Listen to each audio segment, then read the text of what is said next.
나단이 다윗에게 이르되 당신이 그 사람이라. 이스라엘의 하나님 여호와께서 이와 같이 이르시기를 내가 너를 이스라엘 왕으로 기름 붓기 위하여 너를 사울의 손에서 구원하고 나단이 다윗에게 이르되 당신이 그 사람이라. 이스라엘의 하나님 여호와께서 이와 같이 이르시기를 내가 너를 이스라엘 왕으로 기름 붓기 위하여 너를 사울의 손에서 구원하고 내 주인의 집을 내게 주고 내 주인의 아들들을 내 품에 두고 이스라엘과 유다 족속을 내게 맡겼느니라. 만일 그것이 부족하였을 것 같으면 내가 내게 이것저것을 더 주었으리라. 그러나 네가 어찌하여 내가 여호와의 말씀을 없이 여기고 나 우리의 아들이 아니냐. 내가 칼로 한 사람 우리아를 치되 아몬 자손의 아들을 쫓고 그의 아들을 빼앗아 내 아내로 삼았다. 이제 내가 나를 업신여기고 햇사람 우리아의 아내를 빼앗아 내 아내로 삼았은즉 칼이 내 집에서 영원토록 떠나지 아니하리라 하셨고 여호와께서도 이와 같이 이르시기를 보라 내가 너와 내 집의 재앙을 일으키고 내가 내 눈앞에서 내 아내를 빼앗아 내 이웃들에게 주리니 그 사람이 내 아내와 더불어 백주에 동침하리라. 너는 은밀히 행하였으나 나는 온 이스라엘 앞에서 백주의 예를 행하리라 하셨나이다 하니 다윗이 나단에게 이르되 내가 여호와께 죄를 범하였노라 하며 나단이 다윗에게 말하되 여호와께서도 당신의 죄를 사하셨나니 당신이 죽지 아니하려니와. 이 일로 말미암아 여호와의 원수가 크게 비방할 거리를 얻게 하였으니 당신이 낳은 아이가 반드시 죽으리라 하고 나단이 자기 집으로 돌아가니라. 아멘. 집으로 돌아가시면 안 되고요. 자리에 앉아주시기 바랍니다. 네. 내가 여호와께 범죄하였노라 라는 제목으로 하나님 말씀 증거하기 원합니다. 미제 사건이라는 걸 아십니까? 네, 영어로는 cold case라고 하는데 강력한 사건이 나타나는데 도대체 누가 이런 일을 저질렀는지 찾지 못할 경우에 이제 미제 사건이라고 하죠. 한국의 유명한 미제 사건이 그 화성 연쇄 살인 사건이 있지 않습니까? 1986년도부터 92년도 사이에 10명의 그 가련한 여인들이 무참히 죽었는데 아직도 못 찾고 있습니다. 근데 미국 같은 경우는 잘 찾는 것 같아요. DNA 기술이 많이 개발이 돼가지고 한국도 아마 그 살인범의 그 DNA 갖고 있다는 것 같은데 아직 못 찾는 것 같네요. 곧 밝혀지겠죠. 뭐 미국 같은 경우에 세크라멘토에 그 살인 사건이 있었습니다. 한 10명의 거기도 연쇄 살인 사건이었는데 1970년도 후반부터 해서 뭐 찾지 못하고 있었어요. 근데 최근에 DNA 그 발견 작은 양의 그 흔적을 가지고 발굴해가지고 작년 4월에 전직 경찰관 출신이 했는데 74세에 잡혔죠. 40년 지냈으니까. 근데 요 최근에 가까운 요 지역에서도 미제 사건이 한 건 있었는데 작년 12월에 이제 그게 밝혀졌습니다. 20년 됐는데 그 다음 사진 한번 보여주시면요. 1998년도 5월에 이 85번 고속도로 메벤 지역에 가까이 거기에 그 바로 앞에 여기 어린아이 10살 된 아이가 사고 백골이 돼가지고 발견됐어요. 근데 뭐 아무 단서가 없는 거예요. 이거 뭐 어떻게 된지. 그때 뭐 DNA 기술도 없었고. 그리고 85번 사우스캐롤라이나 그 고속도로에서도 어떤 여성이 이제 발견했죠.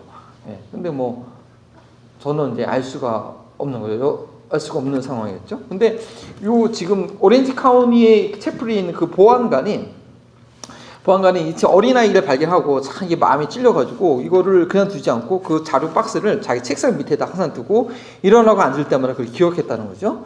그러나서 이제 최근에 작년에 그 갖고 있는 그 뼈에서 발견한 또 동물 거기서 발견한 그 DNA를 적은 양을 최근에 이제 계속 이제 DNA 그 발굴하는 그 기술이 발전했으니까 보냈어요. 근데 이 아이가 혼혈 아이다. 한국과 미국 백인의 그 혼혈 아이라는 것을 이제 알게 됐죠. 그리고 나서 보니까 그 여성 죽은 거하고도 뭐 관련이 있겠다. 뭐 이렇게 해가지고 그래서 이제 뭐 계속 접근 조사를 해가지고 뭐 하와이에 그 할머니가 사는 그 오하이 주에 누가 살고 있다는 것이 연락이 돼가지고 연락이 돼서 발견하고 추궁 끝에 그 남편이 누군지 알겠고, 근데 이미 교도소에서 이제 복역하고 있는 그런 상황이었습니다. 그래서 미제 사건이 이제 발견이 됐죠. 그래서 그 보안관은 올 2월에 이제 은퇴를 하게 됐는데 자기가 죽기 전에 자기가 맡겼던 이 사건을 발견해서 참 보람이 있다는 그런 기사기를 제가 최근에 읽었습니다. 넘겨주시고요. 사진 좀 그러니까. 그런데 문제는요. 우리의 삶 가운데서도 우리가 지은 죄에 대해서 아무도 모르게 이렇게 꽁꽁 숨겨놓을 수 있는 것이 있을까라는 그런 질문을 여러분께 우리에게 하기 원합니다. 영원히 미제로 남겨둘 수 있는 그런 죄가 가능할까요? 하나님의 통치 가운데는 그것이 가능하지 않다라는 것입니다. 최근에 그 과학기술의 발전으로 DNA를 발견해내는 그런 기술의 발전으로 몇십 년, 40년 된 사건도 지금 찾아내고 있는데 온 천하 만물을 창조하신 하나님 눈앞에서는 숨길 수가 없다라는 것이죠. 그리고 다윗이 바로 하나님 앞에 그 죄가 들통나게 된 사건을 오늘 성경 본문을 통해서 저희가 확인했습니다. 그리고 저희도 마찬가지라는 것이죠. 지난 주일에 저희는 다윗이 하나님의 마음에 합하여서 이스라엘 왕으로 세워짐으로 인해서 이스라엘이 최고의 부강함을 누렸다는 것을 저희는 말씀드렸습니다. 그러나 하나님의 통치는요, 이렇게 외적으로 드러나는 것에 열매만을 의미하지 않습니다. 그 열매를 가능하게 하며 지속하게 하는 그런 내적인 상태에 대해서 더 철저함을 요구하십니다. 오늘 읽으신 그 본문 말씀은요, 하나님께서 다윗을 더 어떻게 철저하게 다루시는지 나타나 있습니다. 자신이 저지른 그 잘못에 대해서, 아니 다윗은요, 자기가 왕으로서 자기 입장에서는 한 번 정도의 실수이고 그것을 또 왕권을 가지고 잘 포장하고 감추었다라고 생각했던 그 일, 왕이라면 그 정도쯤이야 할 수 있었던 그 일을, 치부했던 그 일은요, 하나님께서 9개월 만에 드러나게 하셔서 확실하게 징계하신 것입니다. 그 당시에는 9개월만 지나도 이건 미제 사건이죠. 근데 하나님이 그 아기가 태어나자마자 그것을 드러내시고 그것을 징계하고 있는 것이죠. 하지만 그 징계는요, 죽이기 위한 그런 징계가 아니라 살리기 위한 것이었고 정결하게 하기 위함이었다는 것을 저희는 오늘 말씀을 통해서 깨닫기 원합니다. 오늘 본문 말씀을 중심으로 다윗이 사울과는 비교도 안 되는 그러한 극악한 일을 했음에도 불구하고 어떻게 죽음에 이르지 않고 살게 되었는지, 또 하나님께서는 그를 어떻게 정결하게 하는 그 징계를 하셨는지 이 다윗의 후반부의 삶을 살펴보려고 하는 것입니다. 우선 다윗의 속임과 다윗의 그 범죄와 속임의 상황에 대해서 말씀드립니다. 다윗이요, 왕위에 오른 다음에 승수장구하게 됩니다. 이스라엘의 주변의 모든 이방 나라를 아주 이렇게 평정했습니다. 그런데요, 다윗의 위기가 이때부터 다가옵니다. 하나님의 나라의 통치는요, 외적인 것뿐 아니라 그 내면 속에서 더 깊이 더 확실하게 이루어져야 했기 때문입니다. 다윗의 마지막 그 정복 상대였던 그 암몬 종족을 징발할 때요, 본인이 더 적극적으로 나서야 되는데 그렇지 않았어요. 요압 장군과 부하들을 이렇게 보내서 전쟁하고 하게 하고 자기는 왕궁에 머물러 있었습니다. 근데 이때 왕궁에서 다윗이 무엇을 했죠? 성경에 보니까 저녁에 일어났더라. 영어 성경에는 late afternoon, 늦은 오후에 일어났더라 기록되어 있습니다. 낮잠을 자고 있었던 거예요. 한참 부하들은 하나님의 언약궤를 두고 전쟁하고 있었는데 그래서 낮잠을 자고 늦게 일어났던 것입니다. 늦게 일어나서 다윗의 눈에 누가 보였습니까? 아주 아름다운 여인이 목욕을 하고 있는 모습이 보였다라는 것입니다.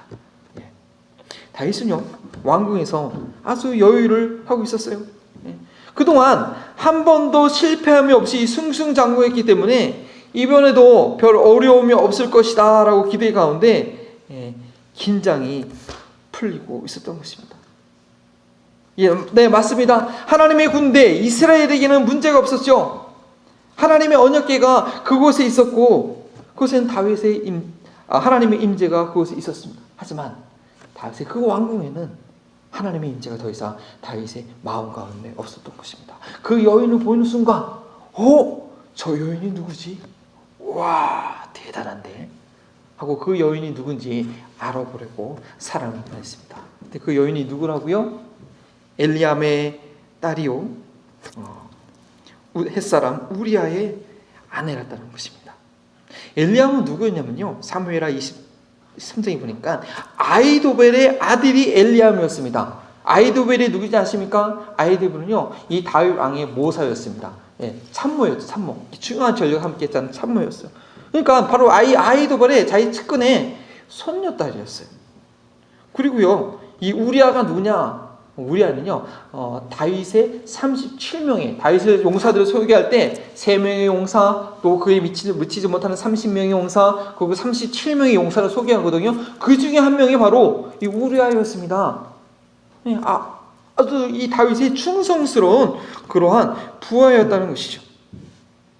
다윗이요, 그 사람이 엘리야의 딸이요, 우리아의 남편입니다라는 얘기를 들었을 때 다윗은 멈춰야 됐었는데, 육신의 정욕이 그의 마음에 살짝 발을 들여놓으니까, 문 닫을 때 발을 딱 갖다 놓으면 그 문이 안 닫히잖아요.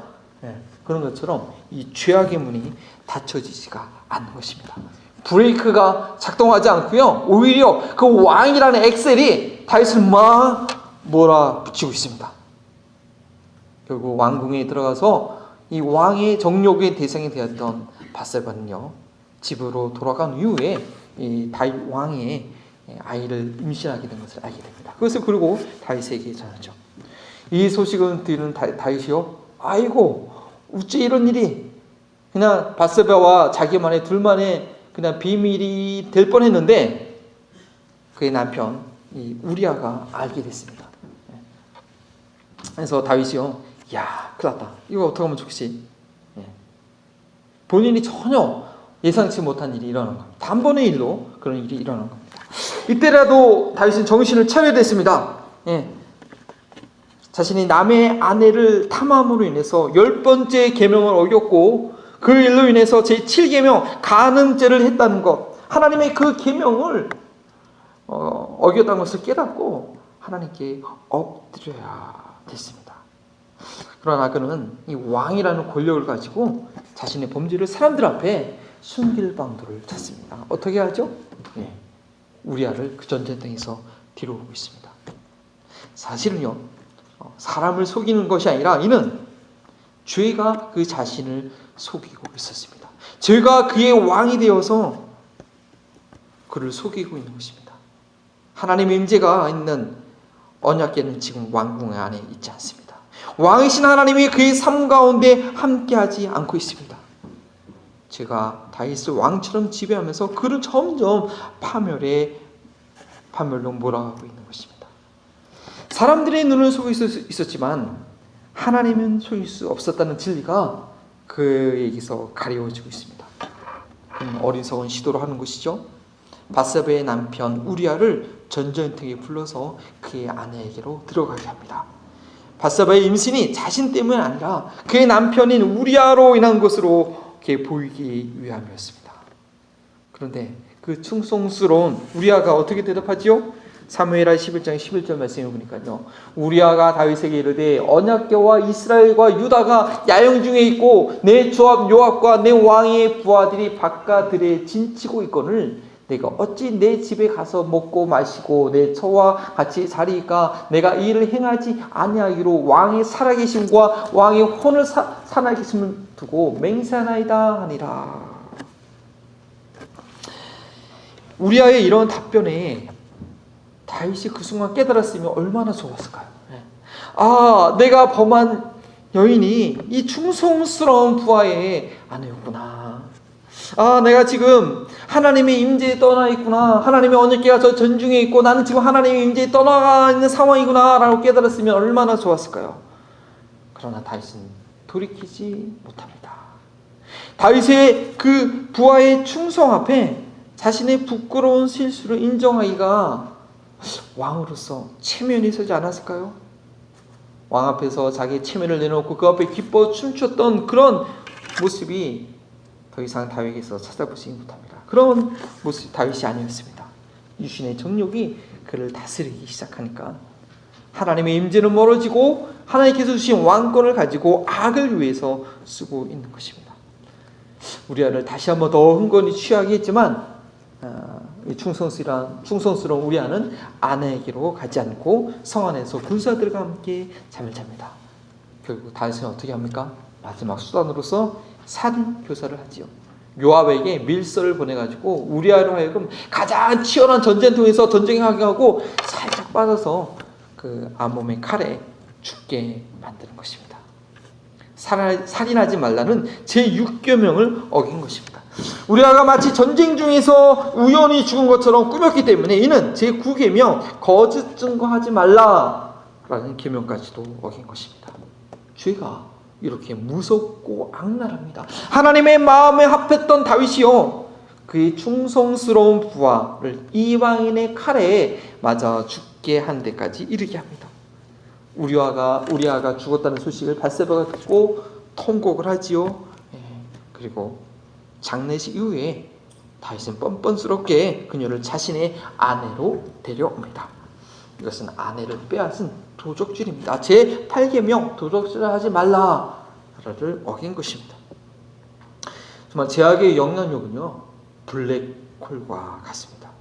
밧세바를 잠시 바라본 그 눈길이 다윗으로 하여금 탐욕과 간음과 거짓 증거와 살인과 도적질까지 거침없이 이르게 했던 것입니다. 한순간에 빨아들인 것입니다. 이 죄는요, 미세먼지 같은 작은 악이라도 엄청난 힘으로 빨아들여서 결국은 죽음에 이르게 하는 것입니다.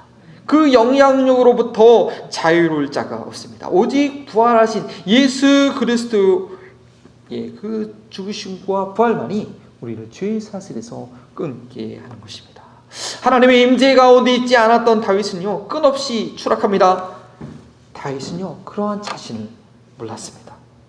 사람들의 눈은 속이고 있는 것 같았지만 하나님의 눈은 속일 수 없는 것이고, 망해가고 있는 자기 자신을 속이고 있었던 것입니다.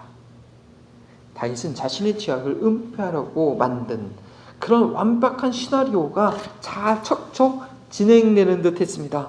그 누구도 문제 제기를 하는 사람이 없습니다. 우리아가 전쟁터에서 죽은 것, 거기에 대해서 누가 요압 말고는 아는 사람이 없지요. 그리고 그 우리의 아내를 궁 안에 데려온 것에 대해서 누가 의의를 제기하는 사람이 없었던 것입니다. 9개월이라는 짧지 않은 시간이 흘러가고 밧세바는 아들을 낳았습니다. 그의 시나리오가 해피엔딩으로 끝나는 듯 했습니다. 내막을 모르는 백성들은 과연 성군 다윗이 과부가 된 그 부하의 아내를 거두어 주었다라고 생각합니다.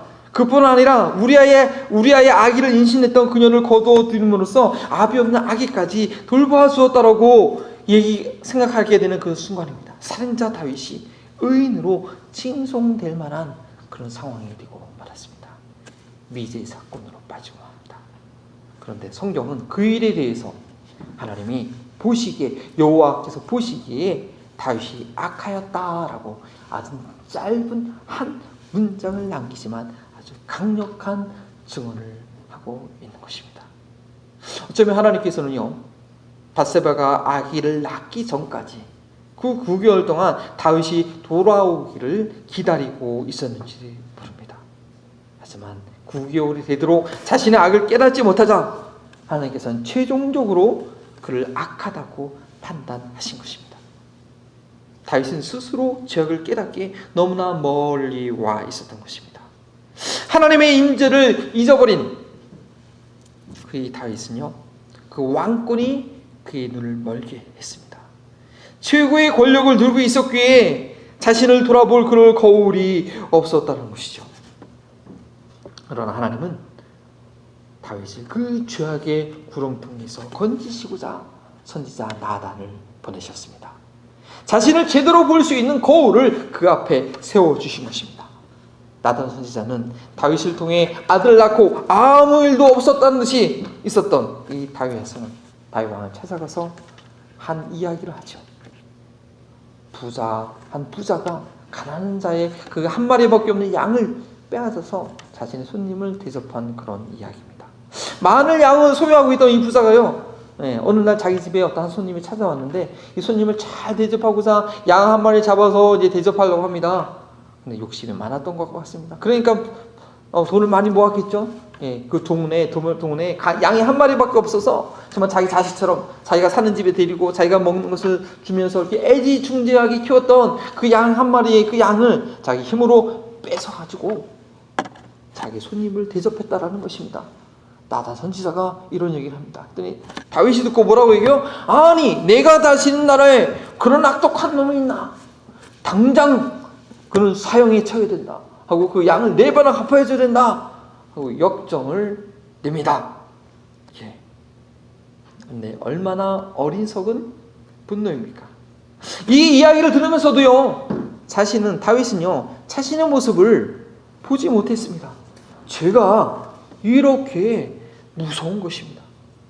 영혼에 눈곱이 잔뜩 끼어서 뿌옇게 보이고 더럽게 보이는데요, 자신은 여전히 깨끗하고 다른 모든 사람들이 더럽다고 하는 것입니다. 왕이 되기까지요, 다윗의 영혼에 이렇게 눈곱이 끼어있는지 미처 몰랐습니다. 이스라엘 땅을 다스리면서 승승장구할 때는요, 이런 추함이 그 영혼 안에 있는지 몰랐습니다. 그러나 하나님의 임재가 떠나갈 때에 그 영혼은 한없이 무너질 수밖에 없는 아무것도 안 자임을 알아야 했습니다. 이에 나단 선지자가 단호하게 외칩니다. 오늘 읽은 말씀의 첫 구절이죠. 당신이 그 사람이라. 당신이 그 사람이라. 그런데 이것은요, 다윗을 살리는 음성이었습니다. 다윗을 그 죄악의 짐에서, 죄악의 꿈에서 깨어나게 하는 그런 외침이었습니다. 죄악의 그 오물통에서 건져내는 구주의 밧줄이었습니다. 나단 선지자는요, 계속 책망합니다. 하나님께서 다윗을 어떻게 왕으로 세우셨는지 기억하게 합니다. 7절 말씀이죠.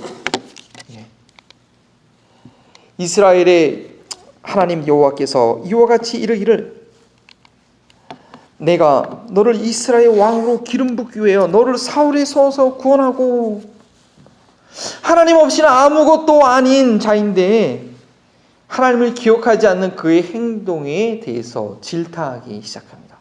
왕으로서 다윗은요, 자신의 행동을 그렇게 할 수도 있는 일이라고 스스로 치부할 수 있었겠지만, 나단 선지자는 그의 행동은 부자가 가난한 자리에 그 양 한 마리밖에 없는 양을 빼앗은 그런 파렴치 않은 행동이라고 지적하고 있는 것입니다. 8절에 그렇게 말씀하고 있죠. 내 주인의 집을 내게 주고 내 주인의 아내들도 내 품에 두고 이스라엘과 유다 족속을 내게 맡겼느니라. 만일 그것이 부족하였을 것 같으면 내가 내게 이것저것을 더 주었으리라.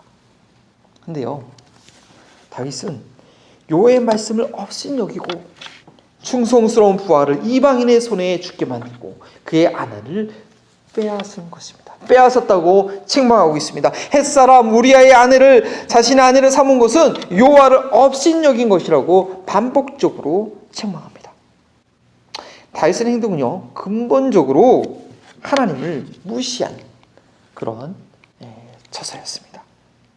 사람들에 대한 악행보다 그를 왕으로 세워주신 하나님을 기억하지 않은 그 하나님께 대한 반역이었습니다. 하나님의 말씀을 생각했다면, 하나님을 기억했다면 감히 행할 수 없는 그런 행동이었습니다. 선지자 나단의 질책이 드디어 다윗이 정신을 차립니다. 자신의 죄악을 인정합니다. 그리고 고백하죠. 뭐라고요? 내가 여호와께 범죄하였노라. 다음 슬라이드를 한번 넘겨주시겠습니까? 내가 여호와께 범죄하였노라. 그게 아닌가 보네요.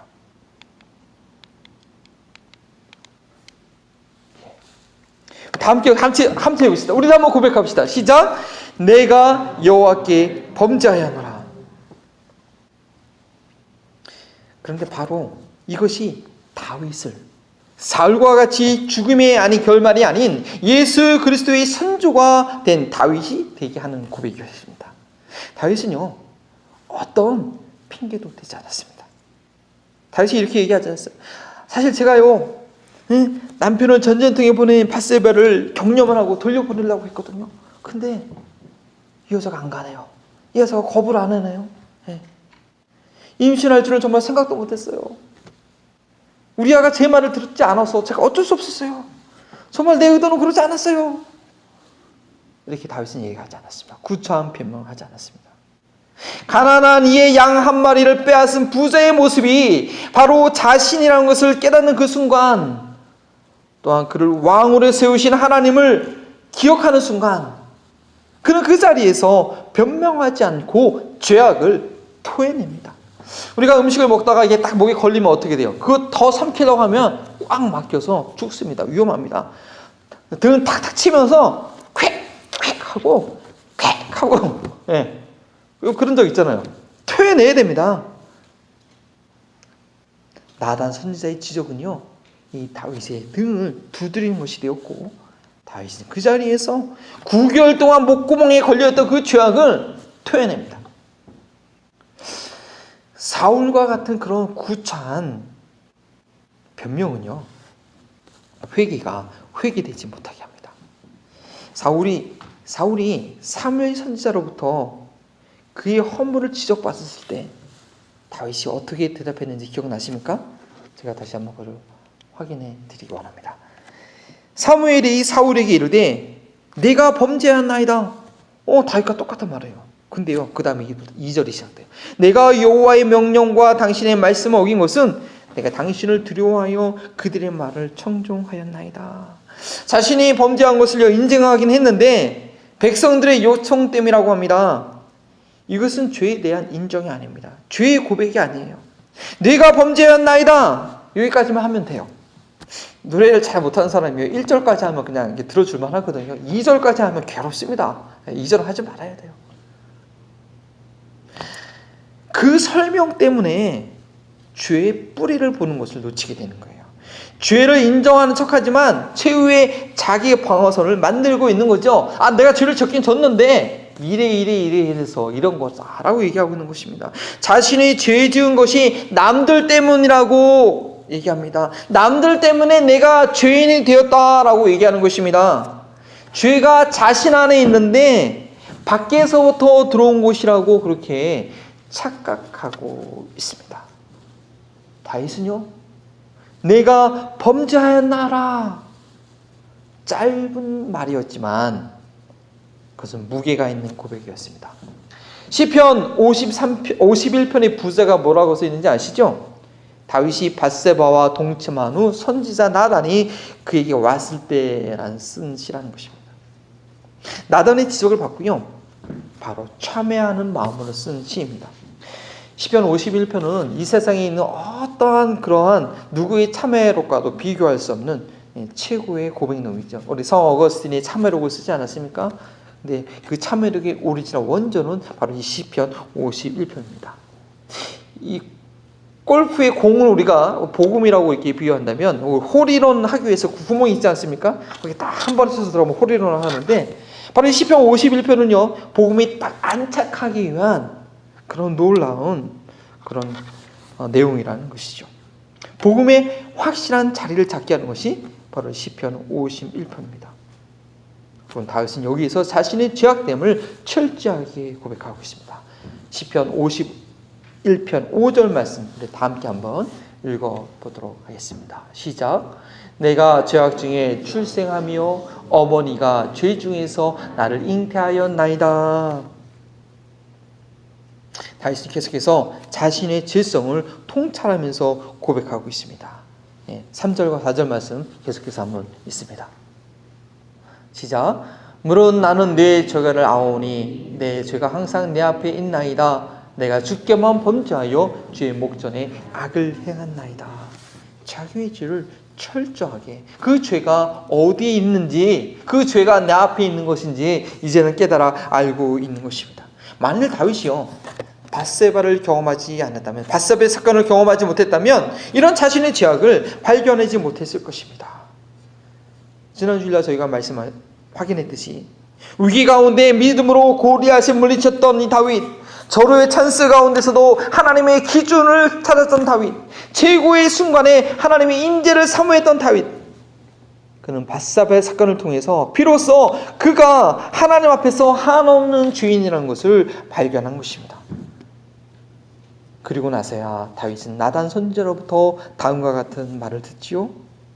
여호와께서도 당신의 죄를 사하셨나니 당신이 죽지 아니하려니와.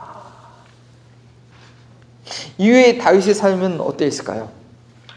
다윗 왕이 이스라엘의 그 왕으로서 모든 이방 나라를 평정한 것이 하나님 나라의 통치의 완성이 아닙니다. 그가 비록 이스라엘의 왕이었어도 만왕의 왕이신 하나님이 그의 삶의 진정한 왕으로 통치하기 위해서는요, 어머니가 죄악 중에 잉태한 그의 직성이 극복되어지고 다스려져야 했습니다. 그의 죄성은 밧세바의 사건을 통해서 드러나게 되었고 다윗은 그것을 인정했습니다. 이제 하나님 나라의 완벽한 통치를 위한 하나님의 일하심이 다윗의 후반의 삶 가운데 구체적으로 나타나기 시작한 것입니다. 다시는 그 죄악을 품지 않기 위한 징계와 연단이 다윗 앞에 예비되어 있었습니다. 죄의 고백으로 인해서 죄는 용서받고 죽음에 이르지 않게 되었지만 그것으로 이야기가 끝난 것이 아니었습니다. 다시는 그 죄가 다윗을 지배하지 못하도록 하나님의 특별한 훈련 과정이 다윗의 후반부 삶 가운데 예비되어 있습니다. 우리는 죄를 지었을 때 바로 고백해야 된다고 배웠습니다. 요한일서 9장 말씀이죠. 함께 읽겠습니다. 시작. 만일 우리가 죄를 자백하면 그는 밉보시고 의로우사 우리 죄를 사하시며 우리를 모든 불의에서 깨끗하게 하실 것이요. 그렇습니다. 자백하면요 죄를 용서해 주십니다. 그리고 그 모든 불의에서 우리를 깨끗하게 해 주십니다. 용서하신 이후에 죄를 깨끗하게 하는 그런 과정이 있다는 것입니다. 바로 징계의 연단입니다. 징계는요 부정적인 것이 아닙니다. 징계가 용서받지 못했다는 그런 표시가 아닙니다. 징계는 깨끗하게 하시는 과정이라는 것입니다. 다시 그 죄악에 빠지지 않게 하는, 강건케 하는 비타민이라는 것입니다. 징계야말로 죄악을 다스리시는 하나님의 통치하심입니다. 죄를 용서한 받은 이 다윗은요 3가지 징계를 받게 됩니다. 12장 우리가 읽었던 본문에 나와 있는 내용이죠. 첫 번째는 다윗이 불의하게 밧세바를 취해서 낳은 아들은 죽게 됩니다. 14절 말씀이었죠. 다윗이 아무리 이 병든 아기를 위해서 7일 동안 금식을 하며 밤에 잠도 자지 않고 기도합니다. 다윗이 평생에 이렇게 하나님 앞에 겸비하게 간구하며 기도한 적이 없었습니다. 그러나 다윗은 아기가 죽었다는 얘기를 듣고 깔끔하게 자리를 털고 일어나서 하나님을 경배하지요. 하나님의 징계를 받아들이는 것입니다. 두 번째, 다윗이 우리아를 불의하게 죽게 만들었기 때문에 어떤 징계를 받지요? 다윗의 집안에 칼이 끊이지 않게 된다는 그런 심판이 임합니다. 이것이 약간 좀 이렇게 모디파이 돼가지고 약간 좀 덜하게 되는데 다윗의 자녀들 사이 가운데 끔찍한 살인과 간음이 일어나게 됩니다. 다윗의 첫째 아들 이 암논이요 배다른 동생 이 다말을 보고서 너무나 이뻐가지고 강제로 강간하게 됩니다. 근데 이 다말의 친오빠가 누구였죠? 다윗의 셋째 아들 압살롬이었는데 아주 뛰어난 아들이었죠. 아무리 첫째 암논이라도 내 동생을 감히 강간을 해? 하고 화가 나서 그 암논을 죽이게 됩니다. 뿐만 아니라 나중에 이 셋째 아들 암논이요 반란을 하죠. 모압을 일으키죠. 그래서 다윗 왕을 쫓아내고 자기가 왕이 되는데 나중에는 결국 이 반란이 진압되는 가운데 압살롬이 또한 죽게 됩니다. 그리고 다윗 이후에 왕권 다툼 때문에 솔로몬을 대신해서 왕이 되려고 했던 아도니아가 죽게 됩니다. 다윗이 그 부자양한테 4마리를 보상해야 된다라고 얘기했는데 우리아를 대신해서 다윗의 4아들이 제명에 살지 못하고 일찍 죽게 되는 그런 심판을 당합니다. 다윗으로서 너무나 마음 가슴 아픈 일이었죠. 세 번째는요, 다윗은 아무도 모르게 남의 아내를 취했지만 하나님께서는 어떻게 하신다고요? 다윗의 아내를 취해서 남에게 주고 모든 사람들이 볼 수 있게 너의 아내가 다른 사람과 잠을 자게 되겠다라고 얘기합니다.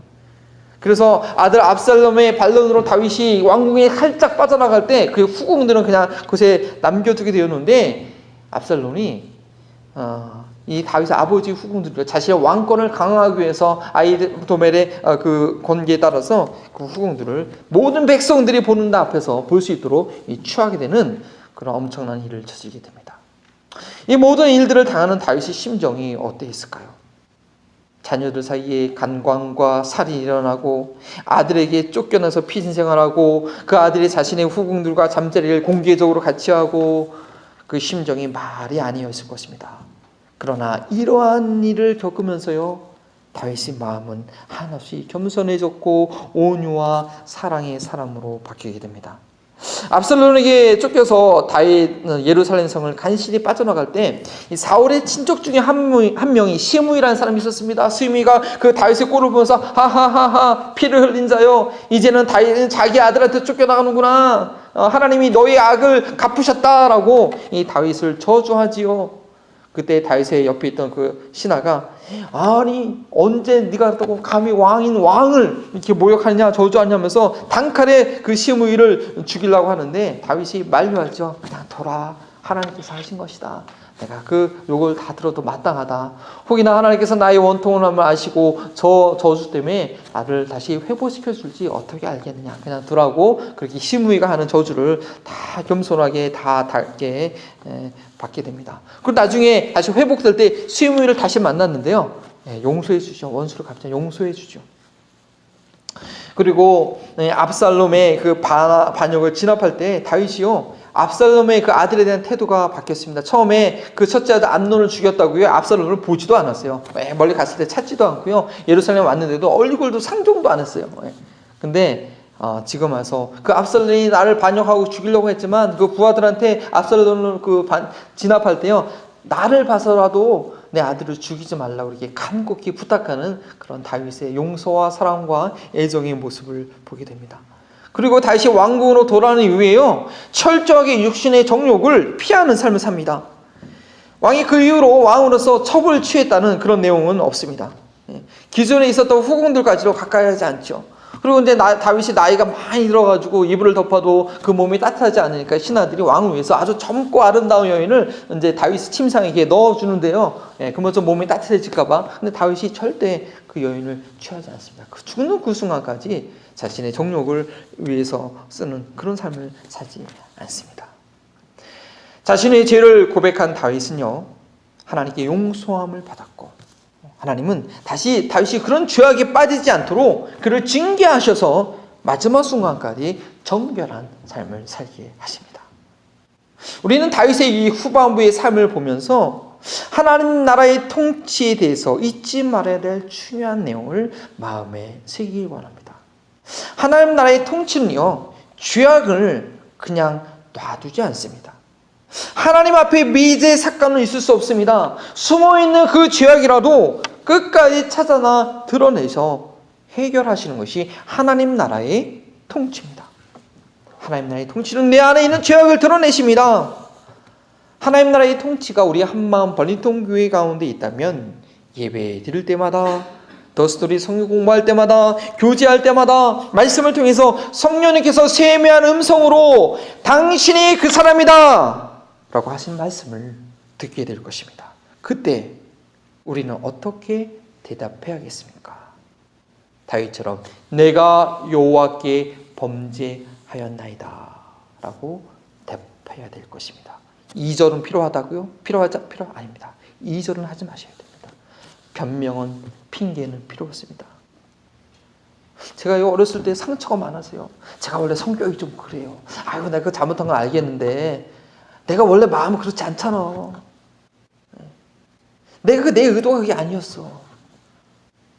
이런 핑계는 오히려 자신의 죄악됨을 보지 못하게 만듭니다. 내가 죄악 가운데 잉태되었고 내가 죄덩어리에 태어난 죄인이라 그것을 하나님 앞에 볼 수 있어야 됩니다. 정말 내가 하고 싶은 말이 있다고 하면 내가 죄인이라서 그렇습니다. 내 죄 때문에 그렇습니다. 목구멍이 걸려있는 그 죄악의 덩어리를 토해내는 그 순간이 되어야 하는 것입니다. 그러면 용서해 주십니다. 그러면 그 죄를 멸하시는 하나님의 통치 가운데 들어가게 됩니다. 그래야 하나님의 징계가, 나를 징계하시는 하나님의 그 거룩해 하심이 무엇인지 깨닫게 되고 다윗처럼 그 징계를 달게 받게 되는 것입니다. 말씀드렸듯이 이 징계는 결코 부정적인 것도 아니고 부끄러운 것도 아닙니다. 하나님이 나와 함께 하시고 나를 통치하시는 하나님의 증거라는 것입니다. 우리를 깨끗게 하시고 성화시키시며 다시는 그 죄에 빠지지 않도록 죄를 고백한 하나님의 사랑받는 자녀들에게 나타나시는 하나님의 통치하심입니다. 그런데 그 고백이 쉽지 않지요. 배우자가 가장 잘 알잖아요. 나의 연약한 모습을 잘 알잖아요. 배우자가 나에 대해서 무슨 잔소리를 할 때 어떻게 돼요? 입을 꽉 다물고 끝까지 그 얘기를 들을 수 있어야 합니다. 자신보다 밑에 있는 사람이 자기의 허물에 대해서, 나의 양력한 데서 얘기했을 때요, 기분 나쁘죠. 예. 근데 자존심 상해하지 말고 다윗처럼 꾹 참고 들어야 됩니다. 자신의 상급자가 자신을 억울하게 막 책망하고 막 뭐라고 얘기했을 때요, 너무 속상해하지 마시고요, 끝까지 잘 들어두셔야 됩니다. 왜냐고요? 그래야지 그 내용을 가지고 하나님께 나아갈 수 있습니다. 그 내용을 일일이 들은 내용 잊어버리면 안 돼요. 다 듣고 하나님께 일일이 다 빠짐없이 올려드리십시오. 그러면 인간의 판단은 정확하지 못할 때가 있기 때문에 그게 무슨 얘기인지 주님께서 분별하게 하십니다. 그게 잘못된 판단이면 그냥 넘어가면 됩니다. 근데 때로는 우리는 우리 스스로의 허물을 깨닫지 못할 때가 있습니다. 다윗처럼 당장 죽을 사람이다 그렇게 얘기할 때가 있다니까요. 하지만 그럴 때 주님께 아뢰면 내 문제가 무엇인지 바로 주님께서 보게 하십니다. 나다운 선지자의 그런 타고난 비유 같은 깨달음을 내게 허락해 주십니다. 그러면 살 수 있는 것이에요. 그때 내가 범죄했나이다, 주님께 자신의 죄를 인정하면 됩니다. 그리고 나를 책망했던 사람한테도 깔끔하게 그건 내가 잘못한 거네요 얘기하면 되는 겁니다. 하나님 나라의 통치 앞에요, 죄악이 머물 자리가 없습니다. 죄악으로 인해서 하나님의 나라의 통치가 막히는 것이 아닙니다. 하나님 나라의 통치는요, 아무리 작은 죄악이라도 찾아내 드러내십니다. 그리고 우리가 그 가운데, 우리가 하나님의 통치 가운데 살고 있다면 그 가운데 우리가 살 수 있는 길은요, 핑계하는 것이 아니라 그 죄악을 인정하고 고백함으로 하나님의 그 징계를 받아들이고 감내하고 깨끗해지는 삶을 살게 되는 것입니다. 제가 다 함께 기도하기 원합니다. 하나님, 한 주간의 삶 가운데, 오늘 예배 가운데, 성경 공부 가운데 주님께서 내게 하시고 싶어 하는 그 말씀이 무엇입니까? 내게 원망 들었던 그 모든 일들, 주 앞에 나와 간구하며 기도할 때 주님께서 말씀하시고자 하는 그런 음성이 무엇입니까? 나에게도 나단 선지자 같은 나 자신을 볼 수 있는 거울을 보내달라고, 주의 말씀을 통하여, 더스토리 성경 공부를 통하여 나의 삶을 깨끗게 하는 그런 음성을 듣게 해달라고, 이 시간 우리가 소리를 내어서 함께 주 앞에 기도합니다. 아버지 하나님, 주님의 도우신 은혜와 공유를 구합니다. 하나님의 정말 날마다 우리의 삶을 깨끗게 하시고 날마다 우리의 삶을 거룩게 하신 하나님, 주님의 그 음성을 들을 수 있어야겠습니다. 주님의 그 말씀을 들을 수 있어야겠습니다. 주님께서 말씀하실 때 고집하고 외면하고 핑계하는 것이 아니라, 하나님 정말 내가 하나님 앞에 죄인이었음을, 하나님 앞에 정말 돌이킬 수 없는 아버지 하나님이여 정말 죽을 죄인이었음을 인정하며 토해내며 주님의 도움을 구하는 저희가 되게 하여 주시옵소서. 핑계하지 않게 하시고 다른 사람들을 원망하지 않게 하시고, 나의 모습으로 인하여서 내가 주인이기에 내가 당해야 된, 내가 받아야 할 그런 모습임을 아버지 깨닫게 하여 주시옵소서. 아버지 하나님, 오늘 나단 선지자를 통하여 다윗이 살 수 있는 그 음성을 허락해 주시니 감사합니다. 아버지 하나님, 오늘도 우리가 살 수 있어야겠습니다. 날마다 변화될 수 있어야겠습니다. 거룩하신 주님을 만날 준비를 할 수 있어야겠습니다. 우리를 살리는 주님의 음성을 듣게 하여 주시옵시고, 그 음성을 들을 때 더 이상 핑계하지 아니하고 돌이켜야 될 그 자리에서 돌이키는 저희들 되게 하여 주시옵소서. 그로 인하여 내가 주님의 징계와 연단 가운데 있을 때 원망하거나 불평하거나 힘들어하는 것이 아니라 주님의 멍에를 지고 그것을 온전히 감당하시도록 믿음 위에 믿음을 더하여 주시옵소서. 그것이 부끄러운 일이 아니라 나와 함께 하시는 하나님의 통치심을 받아들일 수 있도록 인도하여 주시옵소서. 감사하며 예수 그리스도의 이름으로 기도합니다. 아멘. 우리 다 함께 일어나셔서 응답하는 마음으로 찬양합니다. 아침 안개 눈 가리듯.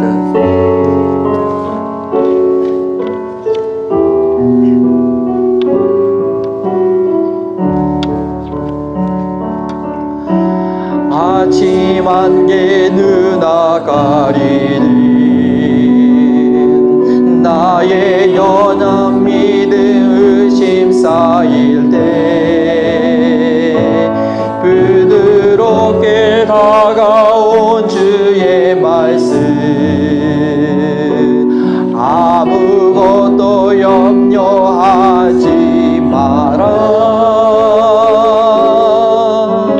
의지기의 바위 베위는 나의 작은 소망 사라져 갈 때 고요하게 들리는 주의 음성 내가 너를 사랑하노라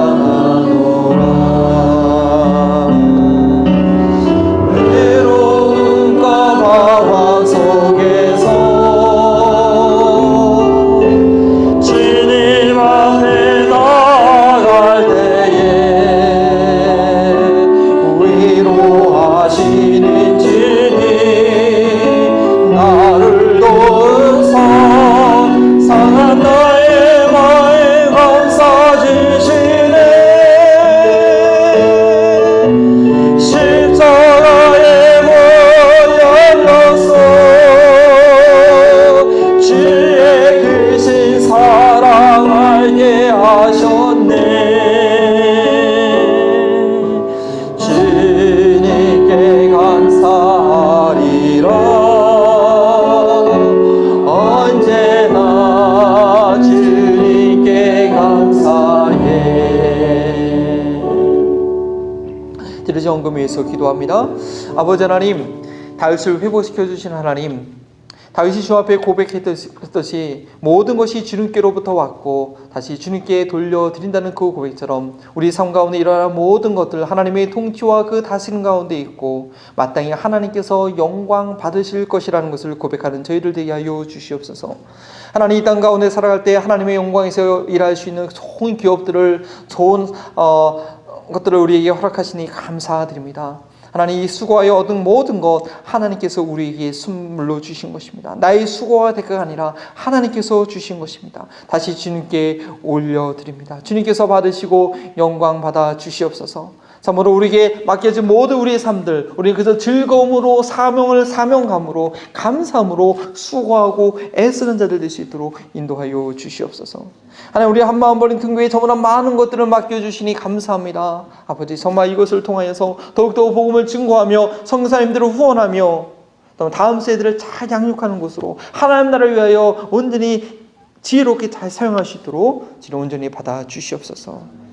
한 주간의 삶 가운데도 하나님의 그 돌보심과 지키심이 우리 한마음 버린 등교의 모든 가정과 직장과 자녀들의 삶 가운데 함께 나타나게 하여 주옵소서. 예수 그리스도 이름으로 기도합니다. 이제는 머리끝부터 발끝까지 죄악에 빠져있던 나를 자신의 온몸을 던져 구원하신 예수 그리스도의 은혜와 나를 살리기 위해 어떠한 작은 죄라도 드러내 해결해 주시는 하나님의 사랑하심과 죄에 빠져있을 때 완악해지거나 낙심하지 않도록 우리의 생각과 마음을 지키시며 깨닫게 하시는 성령님의 교통하심이 이제 하나님 나라의 통치 가운데 모든 죄악이 드러나고 정결케 되기를 바라는 우리 한마음 버린 등교의 모든 성도님들과 이 지역사회 가운데 지금부터 영원토록 함께 하시기를 축원하옵나이다.